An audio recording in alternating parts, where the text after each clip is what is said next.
So. Wil ons nie opstaan en dan wil ek jou vra om vir ons God 'n handeklap te gee. Thank you Jesus. Dank u Jesus. Dank u Jesus.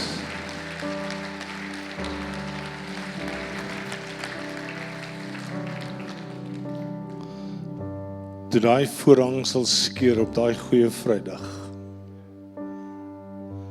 en duisternis oortrek die aarde op 'n oggenduur, toe besef die wêreld het iets gebeur. 'n Jesus het vir jou en vir my gesterf. Not because of who you are, maar oor hy is wie hy is. En is hierdie groot God voor wie ek en jy vanoggend staan, wat bereid was om te sê, ek gee my seun, sodat daar 'n ewige lewe sou kon wees. Nou wil ek jou vra, steek saam met my jou hande op as jy gemaklik is. En dan sê vir God net in jou eie woorde, dankie Papa Vader, vir u seun, Jesus Christus, wat vir my gesterf het. Oh, your love so free washes over me. You have made me new. Now life begins with you. Papa Vader, ons kom staan voor u vanoggend en ons erken, daar is niemand soos u nie. Dankie vir goeie Vrydag. En dankie dat ons as kerk kan verstaan waaroor dit gaan om Jesus groot te maak. Word u verheerlik in Jesus naam. Amen. Jy mag jou sitplek neem. Baie dankie. Weereens dankie vir ons musikante, ook ons eie bedieningsspan. Dit is awesome om saam met hierdie ouens net die Here te kan aanbid. Amen. Hartlik welkom by Endeavour Familiekerk, ook ons aanlyn kykers. Dit is vir my altyd lekker as mense sê hulle is in die kar, hulle luister na podcast, hulle luister ons dienste en hulle beleef dit waarmee God besig is. Dis hierdie naweek die afsluiting van ons kruispad reeks en ek het soveel goeie terugvoer gekry, mense wat regtig net gesê het, die journey met die boekie het hulle gehelp en klein groepe wat dit gedoen het en mense wat dit individueel deurgewerk het. Dankie dat jy deel was daarvan, dankie dat jy dit met ons gedeel het en dankie dat jy opgewonde saam met ons was oor die kruispad reeks. Ek het vir jou goeie nuus, ons is besig met ons nuwe reeks, ook met 'n boekie wat saam met dit gaan, Geloofshelde. En ek is oortuig, dit gaan ook vir ons as gemeente en vir mense daar buite ook 'n groot seën wees. So vandag praat ek met jou oor jou seën in gebrokenheid. Jou seën in jou kruispadplek, in die plek wat jy beleef, dis vir jou moeilik en is vir jou partykeer net swaar om deur dit te kan gaan. So die inleiding van dit alles is hierdie fasade wat ons baie keer uitleef van sterkte, om net goed te lyk. Die vraag wat ek jou wil vra, waarmee ek wil begin is, waaroor gee jy voor, asof dit nog nooit in jou lewe gebeur het nie? Kom ons wees eerlik, ons het vanoggend ingestap in die auditorium en dit is lekker om mekaar te sien en ons skud mekaar se hande en hier en daar gee ons 'n druk en ons sê vir almal hartlik welkom, ek is so bly jy is hier en ons het ons kerkgesiggies op, right? En ons glimlag vir mekaar, right? En van ons moes vroeër opstaan om ons hare reg te kry as ander wat minder hare het. En ons het ons grimmeringkies opgesit en ons lyk net te pragtig en te mooi. En dit lyk asof ons alles onder beheer het. Maar as ons eintlik eerlik is met onsself, loop baie of die meeste van ons dalk vanoggend hierin met eintlik 'n diep en 'n pynlike plek van goed, 'n doring in ons vlees, goed wat in ons lewe gebeur het, 'n kruispadplek wat ons iewerste net gevoel het, dis swaar, dis vir my moeilik, ek stap moeilik deur dit. En is op daardie plek wat dit 'n mank plek word in jou lewe. Iets wat ons seer gemaak het. Dis dalk huweliksprobleme wat jy te skaam is oor om te praat, of dit kan wees 'n geheime verslawing wat ons dink ons kan hanteer, of 'n siekte tyd wat jy in vasgevang is, of ons het bitterheid teenoor God, omdat hy ons in 'n sekere saak nie geantwoord het, soos wat ons dit wou gehad het nie. Kan ek gou sien, wie van julle het al gebid oor 'n saak, en dan het dit glad nie uitgewerk, soos wat jy God vertrou het nie. Dit het anders uitgewerk, en guess what? Dit het 100% elke keer beter uitgewerk, as wat jou plan was. Dis bietjie 'n swak amen, jy kan harder vir Here amen sê. En wat doen ons? Ons word sterker. Ons word beter. Ons probeer harder. Ons byt op ons tande en ons sê, ek gaan dit regkry. Ek kan dit hanteer. Maar hier is die ding van die koninkryk van God. Jy kan nie 'n seën van God ontvang voordat jy ophou om sterk te wees nie. En dit bring vir ons by een van die vreemdste, maar seker een van die mees gewelddadigste, maar ook een van die mees pragtigste stories in die woord in die Ou Testament. Dit is 'n verhaal met die man Jakob. En ek glo hierdie verhaal is 'n direkte profesie, 'n lewende illustrasie van wat op Goeie Vrydag vandag, soveel jare terug, maar tot vandag toe nog gebeur. Want op Goeie Vrydag het Jesus Christus na 'n kruis toe gegaan, om toe te laat dat daar iets in my en in jou lewe sou breek, sodat hy ons sou kon seën. So die konteks van hierdie hele gedeelte in Genesis 32, waar hierdie saak om afspeel, hierdie toneel gebeur is, en jy kan dit gaan lees, is eintlik 'n verskriklike oomblik.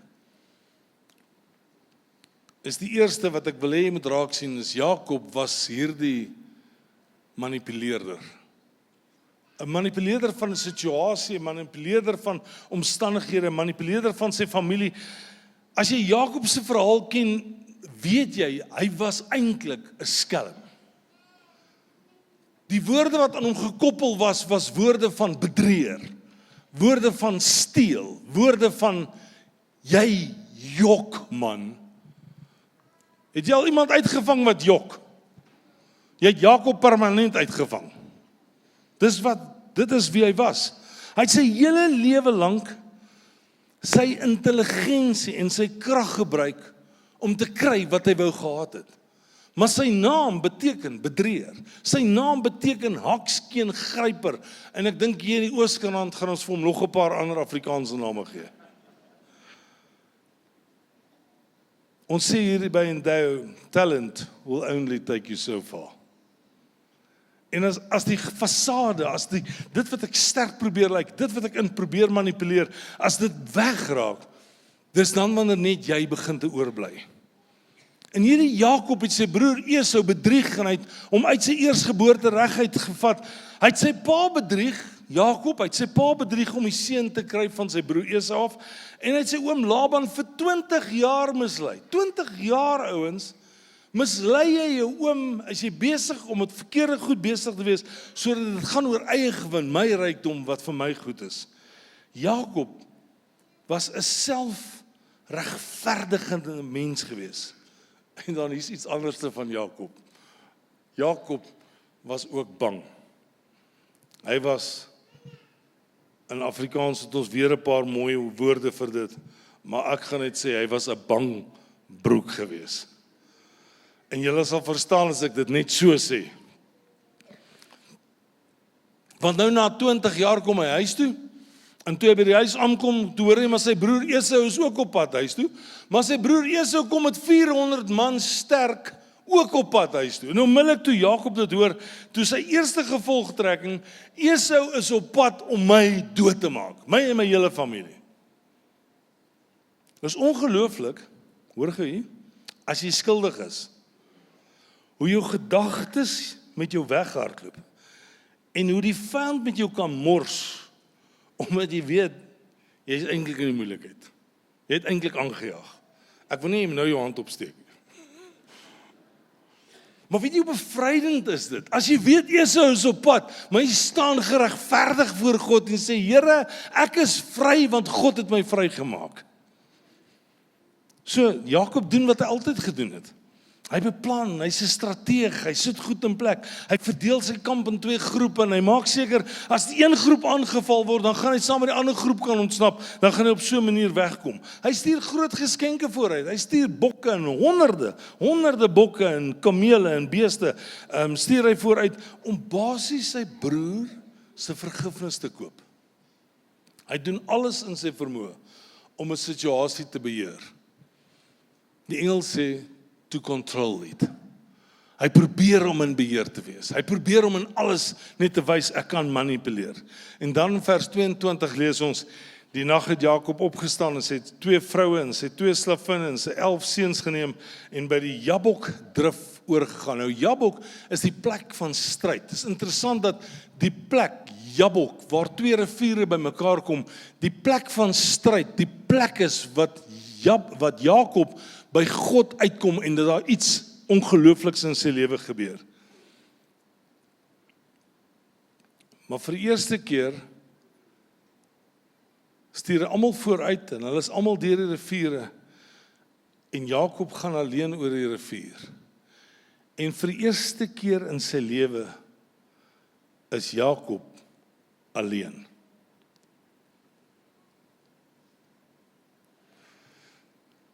Ek vra die vraag, was jy al daar? Waar jy voel jy is alleen? Het jy al alles gedoen wat jy kan doen, menslik moontlik kan doen? Jy het die spreadsheets uitgewerk en jy het die planne beraam, jy het die jammer boodskap gestuur op WhatsApp, jy het die oortyd gewerk, maar jy bly nog steeds stoksiel alleen. En daar's geen strategie meer oor nie. Dis net jy, die duisternis en die emosies en die vrees, en is asof jy vasgevange raak in 'n plek waar jy nie wil wees nie. En is presies op daai plek. Dis op daai plek waar God arriveer. Dis op daai plek waar jy besef, ek kan nie, waar God kom instap in Jakob se lewe, en waar God homself aan Jakob kom bewys. Wanneer God opdaag, ouens, verander alles. So die ontmoeting was 'n stoei met God. In vers 24 lees ons, Jakob het alleen daar agter gebly en 'n man het tot dagbreek met hom gestoei. Nou teoloë stem saam, hier's 'n teofanie wat hier plaasvind. Dis die voorskynsel van Christus wat sou kom, maar dit is die godheid wat geopenbaar word en ons lees net van God wat met Jakob stoei. En jy sien dit nie so presies nie, maar dan begin jy te besef, maar hier's iets meer wat hier gebeur het, want wie is die persoon wat met Jakob stoei? Dit is God self. En dis hier waar my gedagtes net vir 'n oomblik stil gaan staan het. Want Jakob was besig om te wen. Hoe kan jy vir ure lank veg, 'n hele nag deur veg met God? En dan sê die woord, Jakob was besig om God te wen. En dit het my laat wonder, laat stilstaan, laat vra, Here, wat gebeur hier? Hoe is dit moontlik dat God in hierdie oomblik instap en dat Jakob, 'n gewone mens, hierdie mens eintlik met karaktergoede in sy lewe wat foute is, dat hy besig is om God te oorwin? En eintlik wat gebeur het hier was, Jakob het al sy krag gebruik. En God het hom laat worstel, hom laat sweet, hom laat stoei. Hoekom? Omdat God hom intentioneel wou moeg maak. God wou hê Jakob moes besef dat sy krag, die ding waarop hy sy hele lewe lank staat gemaak het, en dit waarop hy vertrou het, uiteindelik nutteloos was. Dit wat jy dink jou krag is, kan baie maal van jou weggeneem word. Of dit verander in 'n oogwink. Hoekom? Sodat ons gaan leer wat dit is om op God te vertrou. Toe net voor dagbreek, toe raak die man Jakob se gewrig aan, en toe die man, die woord sê, die man Jakob se gewrig aanraak, toe skiet dit uit sy potjie uit. En in 'n oomblik is die sterkste spier wat daar was in Jakob se lyf, dit wat hy gebruik het om te klim, om te veg, om te hardloop, is dit verpletter. Is hy mank. En wat doen Jakob? Hy laat nie los nie. Hy hou nog meer vas. Hy gryp vas. Maar nou hou hy nie vas om met hierdie man verder te stoei nie. Hy hou vas omdat hy bang is as hy los, dat hy hard sou val. En dan in vers 26 sê die volgende woorde. Hy sê, los my, want die dag breek, sê God vir Jakob. Maar Jakob het geantwoord, ek sal jou net los as jy my seën. En dit was die keerpunt van Jakob se lewe.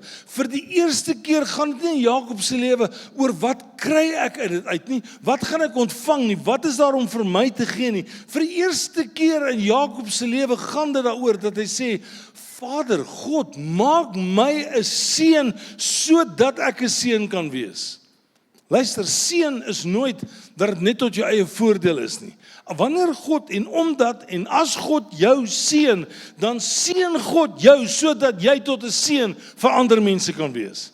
Een van die eerste goed wat ons sê oor Jakob se lewe is Jakob was die geseënde van die Here. Ons verwys nie vandag na Jakob as die bedrieger nie. As ons oor Jakob dink, dan dink ons aan Jakob en sy geslagte, dat die geslagte op geslagte van Jakob geseënd was. So die seën van God wat Jakob hier afbid van God, hy hou vas aan God en hy sê ek gaan nie los nie, ek sal nie los nie totdat hy my seën. Daar gaan iets vir Jakob oop, 'n keerpunt wat aanbreek in sy lewe en hy besef ek is niks as God nie my kom seën nie. En dan vra God vir hom 'n vraag. God vra hom, wat is jou naam? En Jakob antwoord, hy sê ek is Jakob. Eintlik sê hy, ek is bedrieger. Want die naam Jakob het gesê, bedrieger. Het jy al vir iemand hallo gesê en vir hulle gesê, hallo, en dan sê hulle, hallo, wat is jou naam? Sê, ek is bedrieger. Kan ek gou sien, wat is 'n swak punt in jou lewe? Dalk steel. Dan groet jy iemand en sê hulle vir jou, hallo, wat is jou naam? Sê, ek is steel. Kan ek gou sien, gaan jy baie vriende hê? Nee my maat, mense gaan vinnig van jou weghardloop. As hulle jou groet en jy sê vir hulle, hallo, ek is skelm. Hulle gaan nie van jou like nie. Ek ook nie. En hy antwoord God en hy sê, ek is bedrieger. Hy bely eintlik wie hy is, geen maskers meer op nie, geen voorgee nie, net die waarheid. En God sê, jou naam sal nie meer Jakob wees nie, maar Israel, want jy het met God en met die mense gestoei en jy het oorwin. Hier is die paradoks van die koninkryk, ouens. Jakob het oorwin deur te verloor. Hy het opgehou om teen God te veg en begin om aan God vas te klou. Hy is geseën nie in sy sterkte nie, maar in sy gebrokenheid. Dis in die plek van 'n kruispad waar hy geseën word, omdat hy besef in my gebrokenheid kan ek na God toe gaan. En toe die son opkom, stap Jakob weg met 'n nuwe naam en 'n permanente mankplek. So die kruis is ons uiteindelike aanraking van ons heup. Kerk, hoekom is dit relevant op Goeie Vrydag? Wat wil ek vir jou vra vandag? Wat wil ek vir jou sê? Want wat met Jakob gebeur het by die oewer van die Jabok is 'n beeld van wat met Jesus op die kruis gebeur het. Sien dit raak. En wat met ons gebeur as ons die gekruisigde Christus Jesus ontmoet? Op Goeie Vrydag het Jesus na die heuwel genaamd Golgotha toe gegaan en soos Jakob was hy alleen. Maar anders as Jakob het Jesus nie met God gestoei nie. Hy was God wat met die sonde van die wêreld gekom stoei het, daar aan die kruishout van Golgotha.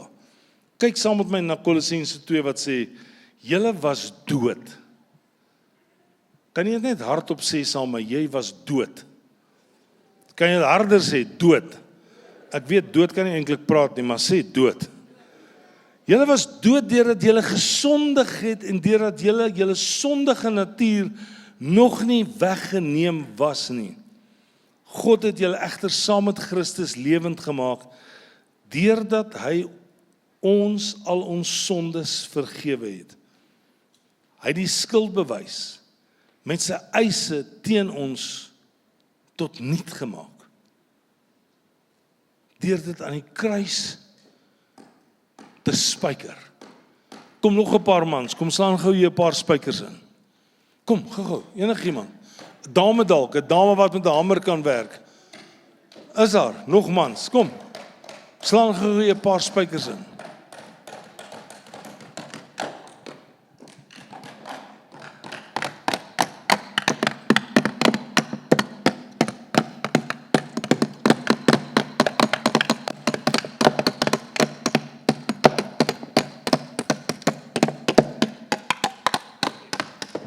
Dankie julle. Jou sonde is aan 'n kruis vasgespijker. Kan jy hande klap en vir die Here 'n hande klap gee daarvoor? Nooit ooit weer kan die vyand vir jou sê, kyk hoe lyk jou sonde nie. Dan sê hy vir hom, dis vas aan 'n boom. Hoender. Ek is vry, ek is lewend gemaak deur Jesus wat my sonde aan 'n kruis vasgespijker het. Of hy dit toegelaat. Luister, hier's wat op die kruis gebeur het.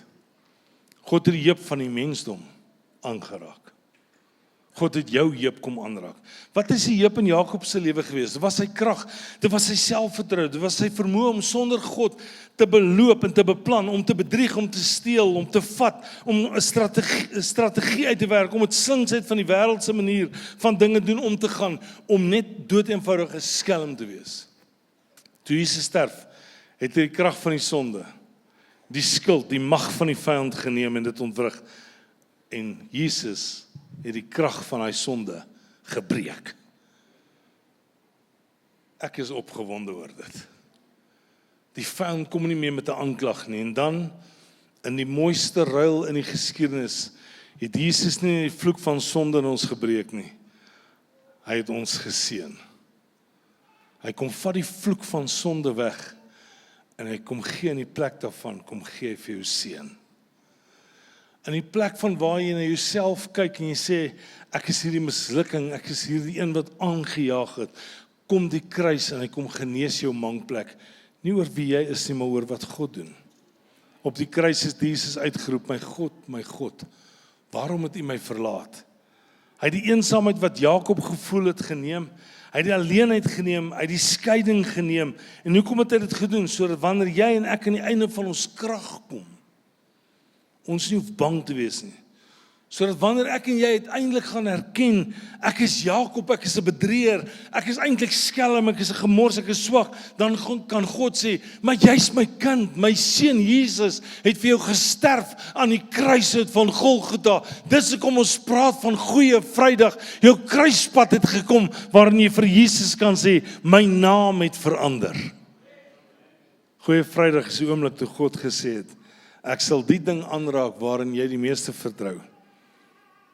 Ek sal die ding, jou eie krag of daai goed wat jy so aan vasklou, ek gaan dit kom aanraak. So hier is die toepassing. Die mangplek wat ons bang is om te wys. Kan ek gou sien uit hierdie gehoorheid, wie van julle weet jy het 'n swak plek in jou lewe? Kan ek gou sien? Dis 'n paar wat nie hulle hande opsteek nie. Hulle het 'n groen kaart hemel toe. Die ouens wat nou hulle hande opsteek, kan ek net gou sien, hulle het die rooi kaarte. Kan ek gou sien, wie van julle gaan vertel vir mense, wat is jou swak plek in jou lewe? Dis mooi, daar is so 1 of 2, 3, 4 hande. My vrou weet wat is my swak plek. Al betaal jy R1 miljoen, sy gaan nie vir jou sê nie. Maar ek sal kan doen met die miljoen. So hier is die vraag wat ek wil vra vandag. As ons dan kinders van God is, en ons is, as ons die kruisontmoeting gehad het, en ons het dit gehad, hoe lyk jou mankplek? Want jy kan nie met God stoei en onveranderd wegloop nie.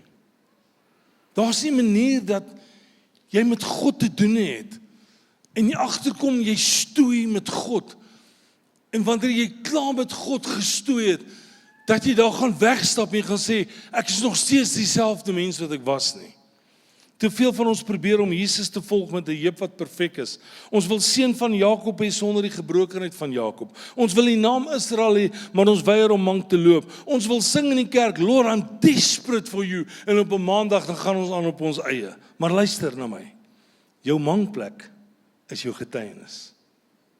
Jou mankplek is daai plek wat God na kyk en sê, wanneer jy dit erken en wanneer jy dit na God toe bring en wanneer jy erken, Here, ek het op hierdie ding soveel staat gemaak dat wanneer ek dit vir God gee, dan gaan alles verander. Die ding waaroor jy die skaams is, die mislukking of die verslawing of jou huwelik wat dalk uitmekaar uitval of die angs wat jy nie kan skud nie, is nie 'n teken dat God jou verlaat het nie.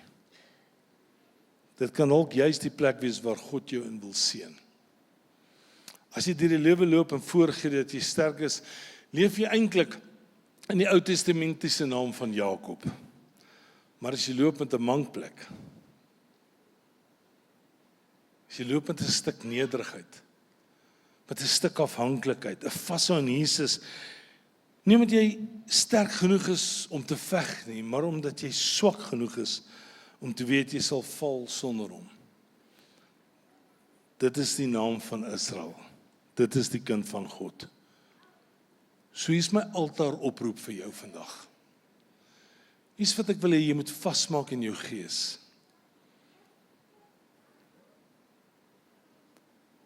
Ons beleef Goeie Vrydag vandag en ons kyk na die kruis. En terwyl ons dit doen, wil ek vir jou vandag vra of jy nie wil probeer om op te hou, om voor te gee nie.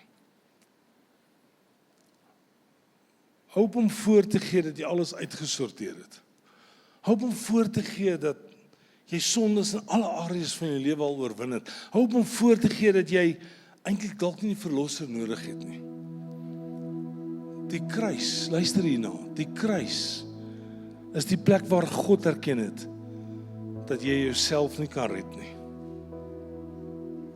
Dit was die kruisplek wat God geskep het, sodat jy en ek kon ontdek wat God ontdek het. Jy en ek gaan onsself nie kan red nie. Hy moes self kom, hy moes die sonde stoei, hy moes toelaat dat sonde hom aan 'n boom vaspen. En in daardie oomblik het hy die krag van die hel vir ewig ontwrig. Nou kyk ek na jou en ek vra vir jou vandag, wat is jou naam? Moenie uitkom met die mooi naam, ek is Israel nie, want ons almal wil Israel gaan. Ek wil vir jou vra, wat is daai naam, daai skuilnaam, daai naam wat jy eintlik vir niemand sal wil noem nie? Die naam wat eintlik sê, hallo, ek is bang. Hallo, ek is mislukking. Hallo, ek is verloorder. Hallo, ek het aangejaag. Wat is daai naam wat jy eintlik vandag tafel te bring? Ek is eensaam. Ek is verslaaf. En wanneer jy dalk uiteindelik gaan bely wie jy is, dis op daai plek wat God vir jou 'n nuwe naam ook gaan gee. Hy sal jou seën. Nie met 'n maklike lewe nie, ons wil almal nie maklike lewe hê.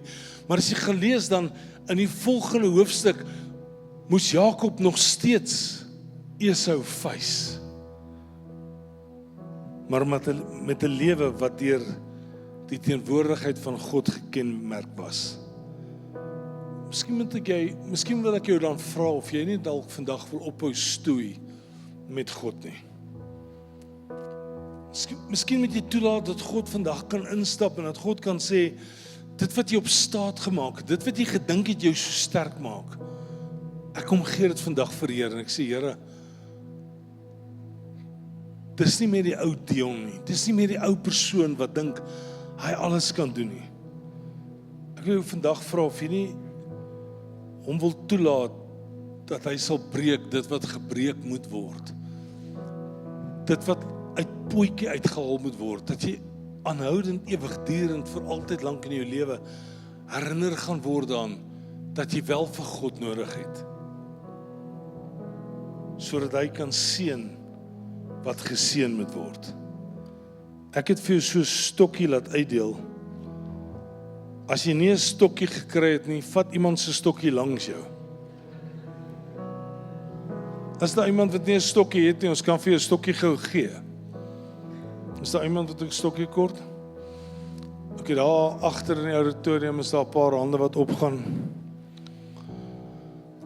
Terwyl ons vir hulle lag, ek wil net wag, nie lag nie, wag. Ek is so bly, net daar waar Bram staan. Bram staan net doodstil, net daar waar hy staan. Andrei sit daar, op jou regterhand. Andrei, ja, vat net aan die man met die wit hare. Daar's hy, daai man. Hy het 8 maande terug, laas jaar in Augustus, as ek dit reg onthou, September, ek kan nie onthou nie, het hy 'n beroerte gehad. Hy was bedlend, ek dink 3 maande lank. Hy loop, hy het kerk toe gekom vanoggend, gee net die Here 'n groot lof vir daarvoor. Amen. Amen. Het almal 'n stokkie. Hier in die middel voor, Henry agter jou, daar's nog iemand wat 'n stokkie nodig het. Ok, nou moet jy vir die een langs jou na toe kyk, en dan sê vir hom, en dan gaan hy die stokkie so.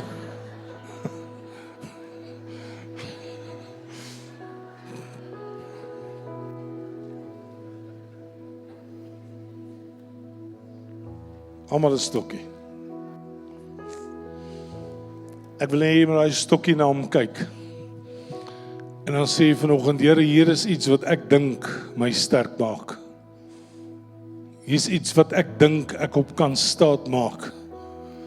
Miskien was dit my strategiese vermoë, my oulike persoonlikheid, my welsprekendheid, my arrogansie, my talent, my vermoë, my geld.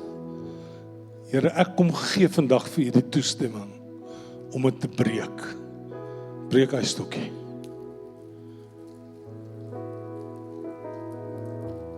Want eintlik sê jy dan vandag, dit wat Christus gedoen het aan die kruishout van Golgotha, het 'n ewige effek op jou lewe gelos.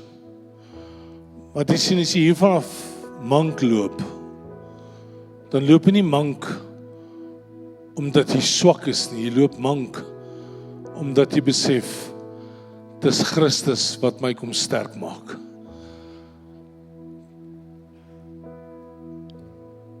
Dis Christus wat my kom seën. Dis hy wat instap in my gebrokenheid, en dit wat ek vandag vir hom gee, kom maak hy sterk. Kan ek saam met jou bid? Vader, ek kom bid vanoggend. As ons op donker plekke onsself bevind, op ons kruispaaie wat ons loop, en ons besef, Jesus het die kruis opgeneem. Hy het aan hy kruishout vir ons gesterf. Hy het die sonde op hom geneem. Hy het ons sondes laat vasspyker aan 'n kruis, sodat ons in ons gebrokenheid wel seën kon ontvang.